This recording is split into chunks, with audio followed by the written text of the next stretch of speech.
He was one of the finest rulers in Muslim history. He was one of the finest rulers in Muslim history, who was left indelible impressions in history, who was left indelible impressions in history.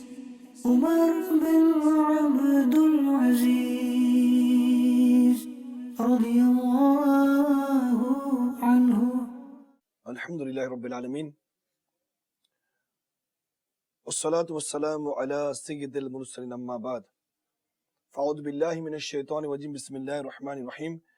Wassalatu wassalamu alayka ya Rasulallah wa ala alika wa ashabika ya Habiballah. Wassalatu wassalamu alayka ya Nabiyallah wa ala alika wa ashabika ya Nurallah. Dearest Islamic brothers, viewers of Madani Channel, once again we say marhaba. Welcome to our weekly silsila, glimpses into the life of Umar bin Abdul Aziz, rahmatullahi ta'ala alayh. Alhamdulillah Azza wa Jalla, in the last few weeks we have been watching this silsila. We have got some glimpses into the life of Umar bin Abdul Aziz, rahmatullahi ta'ala alayh. And I hope inshallah Azza wa Jalla we are taking those Madani pools down. Last silsila we discussed about the Madani Mashwara. We discussed about Madani Mashwara, making consulting with one another. We heard from Quran ayat and we heard from Sunnah from Hadith Mubarak and Sunnah of the beloved and blessed Rasul alayhi salatu wasalam, that subhanallah Azza wa Jal, that this Mashwara is also Sunnah and beloved Rasul alayhi salatu wasalam also done it. First and foremost, let us make intention inshallah Azza wa Jalla, as our beloved and blessed Rasul sallallahu ta'ala alayhi wasallam has mentioned that niyyatul mu'mini khayru min amali. Intention of a believer is better than his action. Alhamdulillah Azza wa Jalla, viewers of Madani Channel, once again let us make some intention inshallah Azza wa Jalla. Whatever we do is for the sole pleasure of Allah Tabarak wa Ta'ala. Whatever we learn inshallah Azza wa Jalla, we become practical upon it, and inshallah Tabarak wa Ta'ala we try to pass this message on to our fellow Muslims inshallah Tabarak wa Ta'ala. Sallu ala al-Habib, sallallahu ta'ala ala Muhammad, salatum wa salamun alayka ya Sayyidi ya Rasulullah. As for the recitation of salawat upon the beloved and blessed Rasul, sallallahu ta'ala alayhi wasallam, Shaykh Tariqat Ashik ala Hazrat Amir al Sunnat Hazrat Allama Maulana Muhammad Ilyas Qadri Razvi Ziyai, Allah grant him a long life and good health, in his famous booklet Ziyad Durud Salam, Alhamdulillah Azza wa Jalla, he quotes narrations pertaining to the blessings of reciting salawat upon our universal beloved Rasul sallallahu ta'ala alayhi wasallam. Let us listen to one more benefit inshallah today. Every week inshallah tabarak wa ta'ala we'll be listening to different barakats and different blessings of sending salawat upon the beloved Rasul alayhi salatu wasalam. Beloved Rasul alayhi salatu wasalam has mentioned that when you forget something and wish to have a recollection of that which you have forgotten, beloved and blessed Rasul sallallahu ta'ala alayhi wasallam said, recite salawat, durood, salat upon me. Inshallah tabarak wa ta'ala, with the barakah of that durood, that salawat, inshallah tabarak wa ta'ala, you will have recollection of that which you have forgotten. What a beautiful wasifa. And you know what, viewers of Madani Channel, we're always forgetting. I mean, I'm forgetful. Maybe sometimes in your life you're also becoming forgetful. And as the days are going, we're becoming more forgetful. So why don't we try this beautiful wazifa? Recite salawat upon the blessed Rasul alayhi salatu wasalam. Inshallah tabarak wa ta'ala, you focus, you think, you recite. All of a sudden, inshallah tabarak wa ta'ala, you'll recall, yes, that's what I was thinking about. That's what I slipped out of my mind. Let us recite Durud Pak together, inshallah. Sallu ala al-Habib, sallallahu ta'ala ala Muhammad, salatum wa salamun alayka ya Sayyidi ya Rasulullah. Hazrat Sayyidina Umar bin Abdul Aziz, rahmatullahi ta'ala alayhi, has said, you cannot acquire knowledge until you prefer it to ignorance. And you cannot get the right knowledge until you give up the wrong. You cannot acquire knowledge until you prefer it, you compare it to ignorance. Once you start to understand what is ignorance and what is knowledge, subhanallah Azza wa Jal, you are heading towards barakah. And you cannot get the right until you give up the wrong. Allahu Akbar. Dear Islam brethren, and views of Madani Channel. The Madani pools of Umar bin Abdul Aziz are just flowing and flowing and flowing. Like a flowing river, it's coming with speed. Amazing, mashallah. This person and personality, one of the rulers of Islam, Amirul Mu'mineen, mashallah. Look how he speaks about knowledge of deen. So, he says it very beautifully. That you have to know, you have to differentiate these two things. Knowledge and ignorance.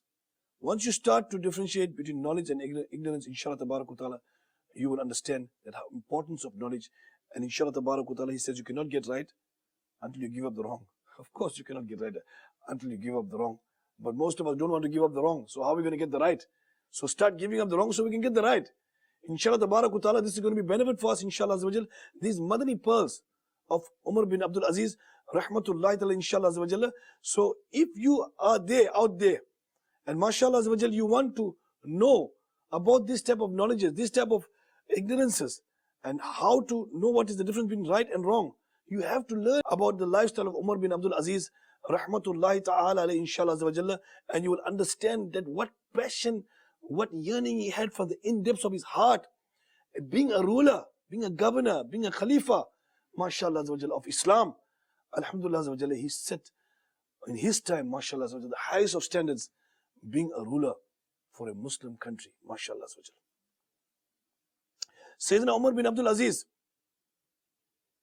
once he wrote a letter to Hazrat Sayyidina Abdul Rahman bin Naim, radiyallahu ta'ala anhu, and he said, O Abdul Rahman bin Naim, rahmatullahi ta'ala, undoubtedly knowledge and practice are close to each other. Undoubtedly, knowledge and practice are close to each other. They are partners. Allahu Akbar. Therefore, you become a practicing Islamic scholar. He's giving advice to a scholar of Islam, Abdul Rahman bin Naim, rahmatullahi ta'ala. He says, therefore, you become a practicing Islamic scholar, because the people who possess knowledge but do not act upon it, the people who possess knowledge but do not act upon it, their knowledge becomes a trouble for them. It becomes a trouble for them. Allahu Akbar. Dear Islam brothers and viewers of Madani Channel, what a beautiful advice our beloved Amirul Mu'mineen, Hazrat Sayyidina Umar bin Abdul Aziz, rahmatullahi ta'ala, is giving to a great scholar of deen, Abdul Rahman bin Naim, rahmatullahi ta'ala. He says, you're a scholar, you have to get the knowledge, and you also have to practice. Knowledge and practice, it goes par together. So, my dear Islam brethren, try to act upon the knowledge that we get. Alhamdulillah, you are striving, you are trying, you are striving, you are working hard, but we need to work harder. Inshallah, whatever knowledge we get, little knowledge we get, we transfer. As the beloved and blessed Rasul alayhi salatu wasalam has mentioned, Ballighu anni walau ayah. Convey from my side, even if it's just one verse, one hadith, one verse of Quran Majid. Beloved Rasul alayhi salatu wasalam says, convey it, you receive the message, pass it on from my side. Subhanallah. So, when you get knowledge, convey the message also. When you get knowledge, become practical also. Inshallah ta'ala, a practicing scholar, a practicing person upon receiving knowledge, subhanallah, he is powerful. He is on the special line of the blessing of Allah ta'ala. And as for the rich, good news. MashaAllah, Umar bin Abdul Aziz, rahmatullahi ta'ala, stated, Allahu Akbar, acquire knowledge. It is an adornment of the rich and a helper of the poor. Allahu Akbar. It's a clothing, it covers you for the rich. It's an adornment for the rich. And subhanallah, it is a helper for the poor. So Umar bin Abdul Aziz, rahmatullah, says that I do not say that a poor person should beg. No, I don't say that. But rather, knowledge will prepare him to be contented. He'll be content. He'll be satisfied. He'll have sukoon. Because once he gets the knowledge of deen, subhanallah, mashallah, ta'ala, he will understand all the troubles, all the tribulations, all the tests that comes from Allah ta'ala with the person who has education, subhanallah, he has sabr, subhanallah. You hear the people of sabr, when a person asks him when his difficulties, a person, you test him when he has the knowledge of deen and when he's in difficulty, he's in difficulty, he has parishani, he has problems. When you ask that person, how is your situation? Subhanallah. Use the Madani Channel. What is his answer? His answer is, Alhamdulillah Rabbil Alameen, ala kulli hal. All praise is due to Allah Ta'ala in every situation. Why? Because there's a difference. He's a person of the knowledge of deen. Person of knowledge of deen, he gives you a different answer. And person who has no knowledge of deen, he also gives you a different answer. So subhanallah azza wa jal, the person with the knowledge of deen, mashallah azza wa jalla, it leads to the rahmat of Allah ta'ala. And the person without the knowledge of deen, undoubtedly it moves you away from the special blessings and the mercy of Allah ta'ala. Because why? The person who is in poverty and he does not have knowledge of deen, being poverty or being rich, and he complains about his situation, he complains against Allah, questions Allah. When people start to receive trials and tribulations, they start to question Allah. Why me? Huh? The question, why me? Why not him? Why do I have to be poor? Why does he have to be rich? Why don't I have a home? Why does he have a home? Why don't I have a car? Why he has a car? So all these things come into the mind for those person and personalities who does not have the knowledge of deen. But subhanallah azza wa jal, for the person who has knowledge of deen, the test comes to him, he does not look at the test. But subhanallah azza wa jal, he looks at the tester. Yes, he looks at the tester, who is Allah ta'ala.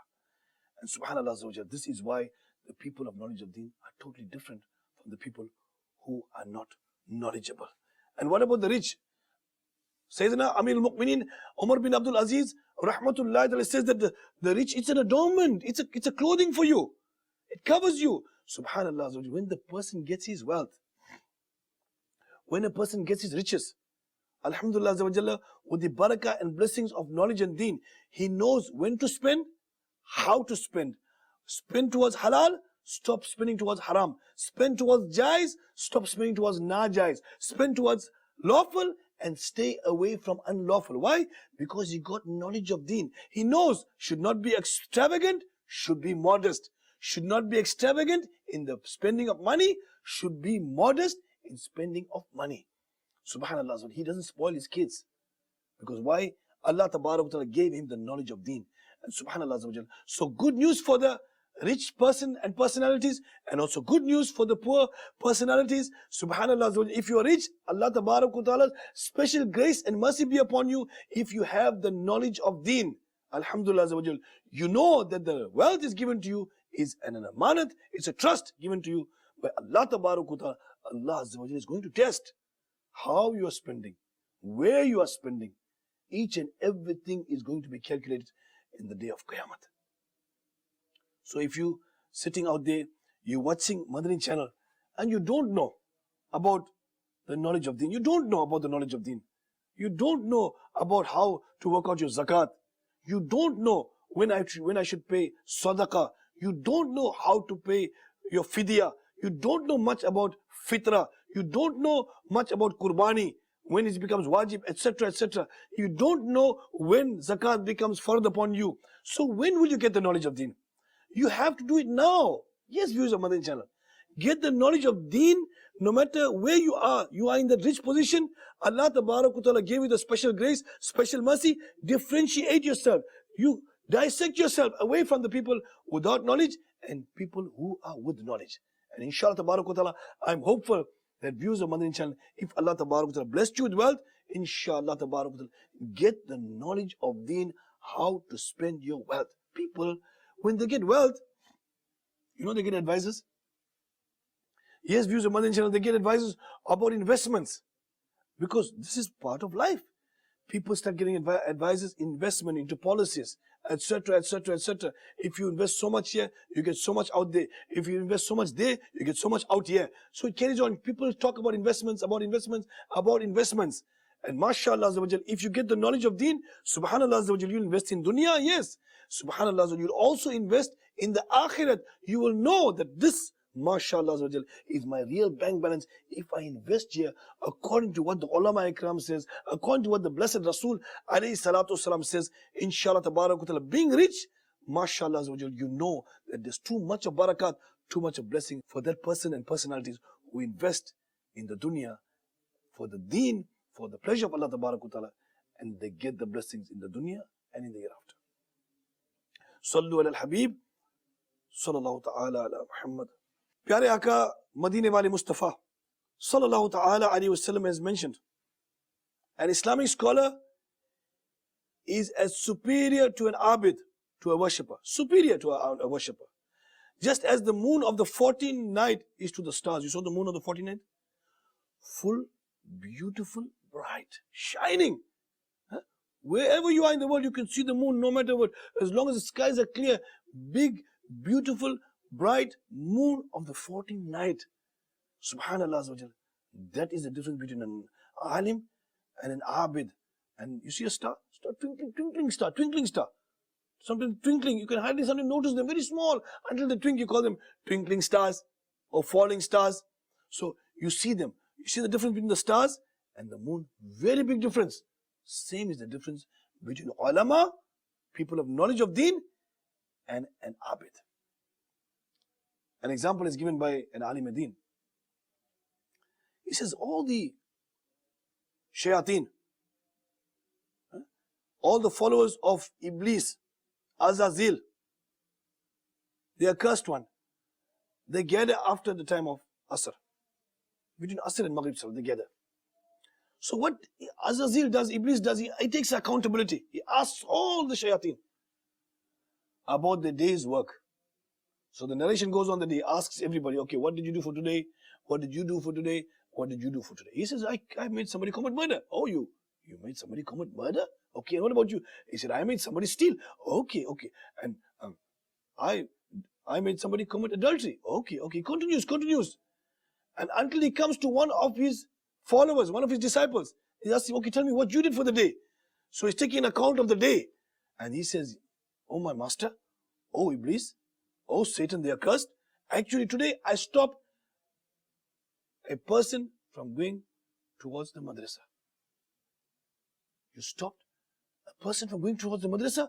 Shaitan, the Iblis, other Azazil, the accursed one, immediately got up from his throne and he hugged his disciple. Hugged him and kissed him. All the other shayateen, they were shocked. They said, oh, our master, we made him commit murder. Other one says, I made him commit adultery. Other one says, I made him kill the other person. Other one says, I made him steal. Other one says, I made him backbite. Other one said, I made him do this and I made him do that. But for this person stopped the person and personality from going to the madrasa. So all of them started to complain. Each one gave the complaint. I made him commit murder. Other one says, I made him commit adultery. I made him steal. I made him do this and I made him do that. But, oh, our master, you never kissed us. You never treated us like this. Why? This person stopped a person from going towards madrasa, from going towards the worship of Allah only. And we did so big things. So Iblis, the accursed one, said, oh my foolish and arrogant disciples, listen carefully. You think he just stopped a person from going to the masjid, from going to the madrasa? Come on the earth, let me show you. So he took all his disciples and Iblis came in the form of human. And Iblis saw an abid, the worshipper. He's rushing towards the masjid, He stopped him. He says, oh sir, can I ask you something? The abid says, you want to ask me? I'm rushing towards my masjid. I'm going towards my worship.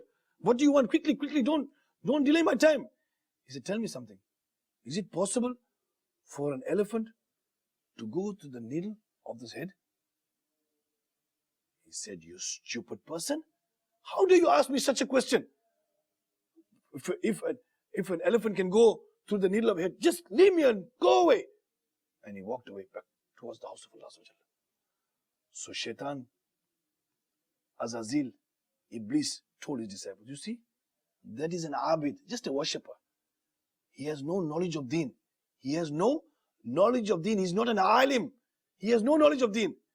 So now let's see. That was the answer from a person who was an abid. Let's see the answer from a person who has knowledge of deen. Then an alim is coming towards the house of Allah Ta'ala, going towards the knowledge of deen, going towards the masjid, going towards the madrasa. He's rushing, he's going. And as he's going, Shaitan again in a human form stops him. Sir, please stop. I want to ask you a question. I want to ask you something. He says, yes, you may ask. He says, sir, tell me, is it possible that an elephant can go to the head of this needle? Is it possible? The alim started to smile. He said, you must be Iblis. Shaitan, they are cursed. What aren't you talking about elephant? If Allah Ta'ala wills, Allah Ta'ala can take all 18,000 worlds and put them to the head of this needle. If Allah wants, Allah can do it possible. And as soon as that immediately he left. So Shaitan, Iblis, Azazil, the accursed one, he tells, oh my foolish and arrogant disciples, now you know why I kissed why I kissed that shayateen? Because it stopped a person from going to gain the knowledge of deen. So now you understand the difference between a person of going towards knowledge of deen and a person going against the knowledge of deen, going towards us. So Shaitan told, now start looking for those persons who are going towards knowledge of deen, children going towards the madrasa. Stop them, and try to get them away from those places where the knowledge of deen. So viewers of Madani Channel, Alhamdulillah, in this silsila we learned so many beautiful Madani pools from the life of Umar Bin Abdul Aziz, rahmatullahi ta'ala. And mashallah, we also learned some other Madani pools, hadith mubarakah, and this beautiful narration about Shaitan, the Iblis, the accursed. He wants to stop people from madrasa, from people of getting knowledge of deen. It's his job. So if you feel that sometimes you are getting tempted, oh, I don't want to go to the madrasa, I don't want to go to ulums, I don't want to get knowledge of deen, you think that Shaitan is trying to stop you. Yes, he's trying to block you because he don't want you to become an alim ad-din. He don't want you to become hafiz of Quran. He don't want you to become a muballigh of Dawat Islami. He don't want you to travel in Madani Kafila. He don't want you to fill in Madani In'amat. He don't want you to recite Quran. He don't want you to get to learn the translation and tafsir of Quran. He doesn't want you to do all those things. So he's going to try to put a roadblock in front of you. Every time there'll be a roadblock. Think that is coming from Shaitan, the accursed. He wants to stop me from knowledge of the. You say no. No, I will not listen to Shaitan, the accursed. And inshallah ta'ala, I will keep going towards the knowledge of deen. So viewers of Madani Channel, Dawah Islami offers so many solutions for you. And one of the solutions is right there in your lounge, in your house, in your office, at your shop. It's right there. Madani Channel. How easy. By the press of a button, mashallah, knowledge of deen is flowing. Flowing. Non-stop action 24 hours a day. Please keep connected to Madani Channel. Alhamdulillah, Dawat Islami, the beautiful movement of Quran and Sunnah, has spread its message in almost 200 countries throughout the world. And very good news for the lovers of the beloved and blessed Rasul, sallallahu ta'ala alayhi wasallam. So many departments Dawah Islami has come already, almost 109 departments. I discussed one department, that is Madani Channel. Subhanallah, now we have Madrasa online. You want to become Alim ad-Din? Go to our website. You want to study Hifz? You can also go to our website. You want to do your Dawr? You can also go to our website. You want to do Farz Ulum course? You just want to learn Quran, how to recite Quran with Tajweed? MashaAllah, our website, www.dawatislami.net. Register and inshallah tabarakallah, immediately we will contact with you. Alhamdulillah, separate for Islamic brothers and separate for Islamic sisters. Meaning Islamic sisters will contact Islamic sisters. They will teach you. Islamic brothers will contact Islamic brothers and they will teach you. We can even sit as a family with your children, inshallah tabarakallah, and learn the knowledge of deen. How easy. Subhanallah. Allah karam. ऐसा करे तुझ पे जहां में ऐ दाऊद इस्लामी तेरी धूम मची हो आमीन बिजाह नबी आमीन सल्लल्लाहु तआला अलैहि वसल्लम सल्लु अला हबीब सल्लल्लाहु तआला अला Muhammad. He was one of the finest rulers in Muslim history. He was one of the finest rulers in Muslim history, who was left indelible impressions in history, who was left indelible impressions in history. Umar Bin Abdul Aziz.